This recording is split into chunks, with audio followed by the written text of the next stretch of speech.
एक बार की बात है, एक छोटे से गांव के पास एक खतरनाक जंगल था।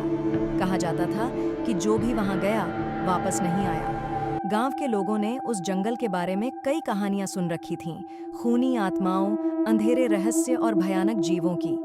एक रात कुछ युवकों ने जश्न मनाने का फैसला किया। उनमें से एक, रोहित, ने चुनौती दी कि वह जंगल में रात बिताएगा। दोस्तों ने उसे रोकने की कोशिश की, लेकिन उसने उनकी बात नहीं मानी। रोहित जंगल में गया और एक पेड़ के नीचे सो गया।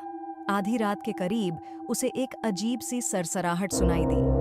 उसने आंखें खोलीं और देखा कि चारों ओर अंधेरा था। तभी उसे महसूस हुआ कि कोई उसकी तरफ बढ़ रहा है। वह डरकर खड़ा हुआ और देखा कि एक भयानक आकृति उसकी ओर आ रही थी। एक विकृत चेहरा, लंबी नाखून और आंखें जो आग की तरह जल रही थीं। रोहित ने भागने की कोशिश की, लेकिन उसके पैरों में जैसे भारी वजन था। आकृति ने उसे पकड़ लिया और उसकी आवाज सुनाई दी, तुमने मेरी नींद डिस्टर्ब की है, अब तुम मेरी दुनिया में हो। रोहित ने चिल्लाने की कोशिश की, लेकिन कोई सुन नहीं रहा था। जब सुबह हुई, उसके दोस्त उसे खोजने जंगल में गए, लेकिन केवल उसकी आवाजें सुनाई दीं। उन्होंने उसके लिए पुकारा, लेकिन जवाब में केवल अजीब आवाजें आईं।